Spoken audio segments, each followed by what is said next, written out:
Assalamualaikum warahmatullahi wabarakatuh. Perkenalkan, nama saya Sri Deva Afrian Widi Nugroho. Saya akan membuat tutorial tentang bagaimana cara membuat database di MySQL Server melalui aplikasi Laragon. Baik, kita mempunyai kasus, yaitu kita disuruh untuk membuat database. Nah, saya akan memberikan tutorialnya. Saya akan membuka Figma terlebih dahulu, melihat seperti ini. Kita nanti akan buat database identitas siswa dengan mempunyai nilai atau tabel ID siswa, nama, NIS, kelas, dan presensi. Untuk ID siswanya kita pakai PK, yaitu primary key, yaitu angka unik.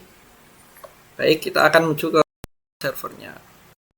Nah, baik, kita akan masuk di SQL Server melalui kode MySQL main U, kita masuk ke dalam root dan min p. Untuk passwordnya kita tidak pakai password, kita langsung aja. Lalu kita melihat database kita terlebih dahulu, apakah kita ada, pakai show database test. Nah, kita belum membuat database, kita akan membuat database terlebih dahulu sebelum membuat database tersebut dengan cara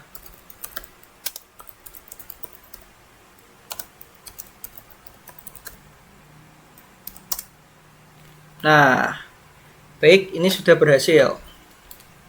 Kita akan mengecek kembali apakah database-nya sudah ada. So, database. Nah, ini prosedur ini sudah ada. Kita akan membuat tabel di dalam database prosedur itu. Kita lihat errornya, yaitu auto increment. Nah, di sini ada typo. Jadi incrementnya itu tidak boleh pakai tadi ada kesalahan. Jadi untuk mempercepat kita akan buat gini. Kita salin-salin aja terlebih dahulu untuk menghemat waktunya. Kita kasih ini sampai ini. Nah, increment ini kita tidak boleh pakai berarti increment. Dan untuk ID siswa itu kita akan memakai angka, jadi kita pakai integer primary key auto increment. Selanjutnya kita tinggal copy di sini.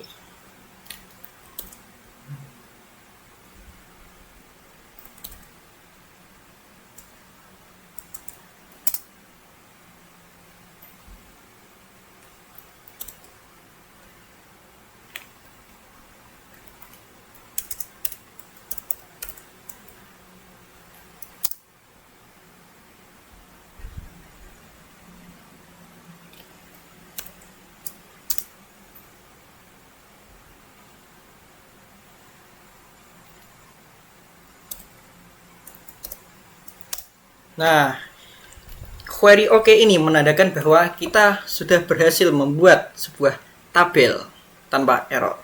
Kita untuk memunculkan tabelnya, kita akan membuat dash pakai ID siswa ini. Oke, di koma guys. Identitas siswa non error. Ini dikarenakan berarti langsung aja kita tidak pakai ini, kita langsung gini aja.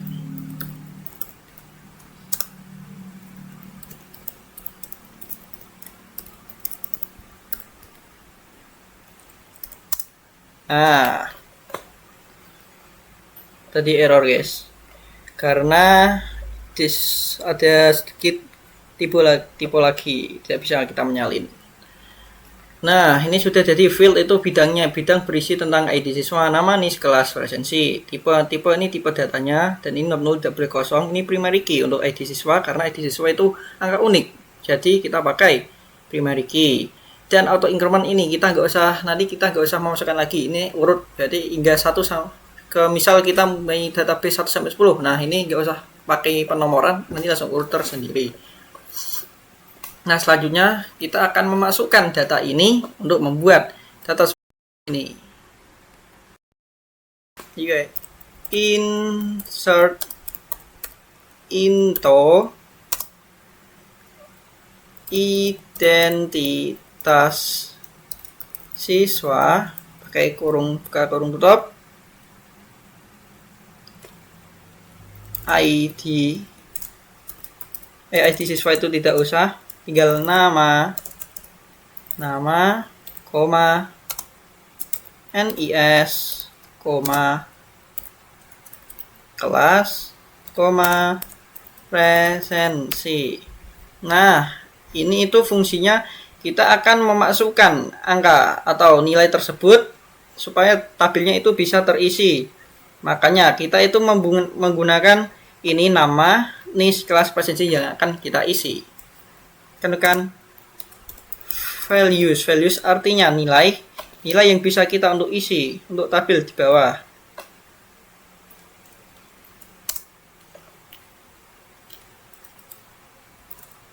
Kita isi sesuai nama.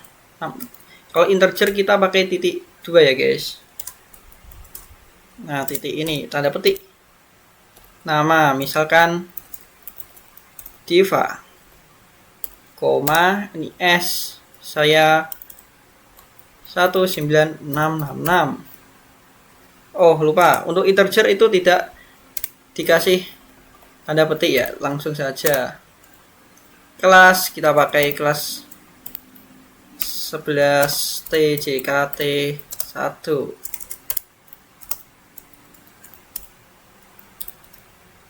Koma presensi 37. Nah, ini bisa langsung kita next lagi.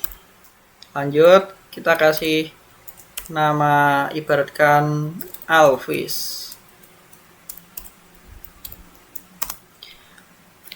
Kita karang aja 18800.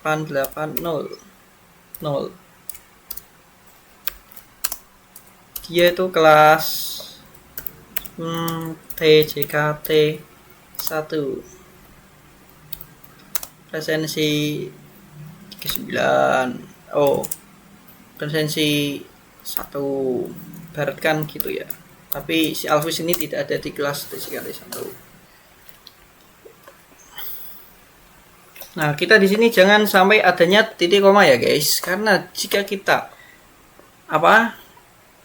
typo seperti ini akan error seperti ini. Ini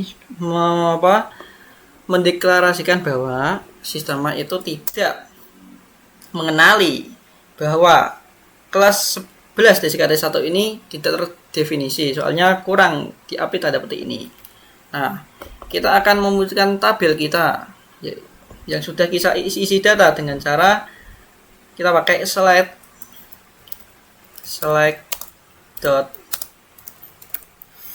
from identitas siswa. Nah,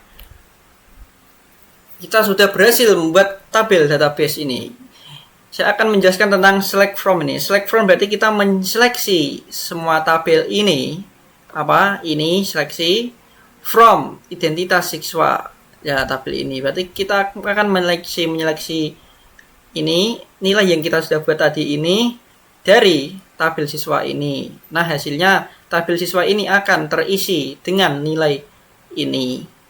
Nah, jadinya ID siswa 1, nama, Diva, NIS, kelas, presensi. Nah, ini fungsinya auto increment ini untuk supaya angkanya ini bisa berurutan secara otomatis. Kita tidak akan memasukkan angka 1, 2, 3 manual per mengisi per kolomnya. Jadi kita ini akan otomatis. Nah, beginilah dari data ini. Konsep database ini, jika kita sudah masukkan di MySQL Server dan mengisi database-nya nama seperti ini, kita cukup membuat 3 data dan dasarnya itu seperti gini. Untuk evaluasi atau kesimpulannya, yaitu kita bisa membuat database di MySQL Server dengan seperti cara tadi. Di MySQL Server ini, kita membuat database secara manual, yaitu dengan menulis manual, dan pesan saya jangan sampai typo. Jika kalian typo, hasilnya akan seperti ini. Saya contohkan, dan saya juga tadi ada yang typo. Nah, ini error 4 2000 atau 42.000. Nah, kita akan jadi error seperti ini. Nah, ini error karena ini si tabel ini tidak kurang tanda petik 1 seperti di atas kan ada tanda petiknya lengkap, tutup apa? Depan ada, belakang ada penutup. Ini kan kurang 1 penutupnya, jadi tidak bisa. Nah, ini kita ganti lagi.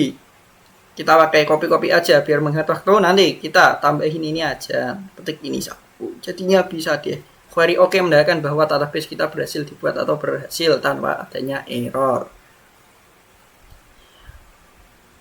Nah, saya akan menjelaskan sedikit tentang tools yang saya buat, yaitu show database. Itu berfungsi untuk menampilkan database kita. Seperti ini database, ini adalah database saya. Dan untuk membuat sebuah database supaya akan tertampil di sini, kita menggunakan create database, yang artinya buat database prosedur. Kita akan buat database yang bernama prosedur.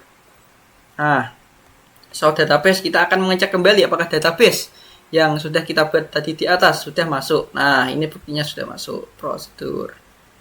Nah, saya pakai use database prosedur karena saya itu akan membuat database ini, memakai database ini untuk membuat tabel, create tabel siswa ini. Kita bisa memakai create tabel untuk buat tabel, dan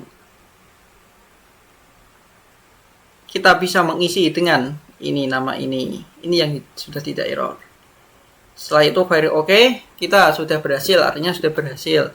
Nah, kita identitas siswa, kita mendeskripsikan tabel identitas siswa yang sudah kita buat tadi. Dari hasil ini kita visualisasikan di tabel, jadinya akan seperti ini. Nah, jika kita ingin mengisi tabel ini dengan nama, kayak nama, ID siswa, nama, NIS, kelas, presensi, dengan nilai atau isian yang kita mau isi, kita bisa memakai ini, insert into identitas siswa. Insert into berarti kita akan memasukkan sebuah data ke dalam identitas siswa ini, yang mana aja, nama, NIS, kelas, presensi. Nah, kenapa kok ID siswa tidak saya masukkan ke sini atau tidak perlu diisi? Karena ID siswa itu sudah primary key atau unik dan auto increment, yaitu kita tidak wajib memasukkannya karena sudah bakal otomatis urut seperti ini.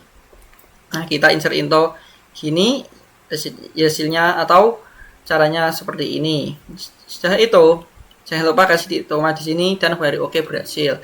Jika kita ingin menampilkan dari tabel ini yang sudah terisi dengan nama-nama seperti ini, kita pakai mungkin select from. Kita akan menyeleksi tabel ini from tabel identitas siswa, dan hasilnya ini persis yang sudah kita isikan tadi. Nah, hasilnya akan seperti ini. Nah, itulah cara membuat database simple.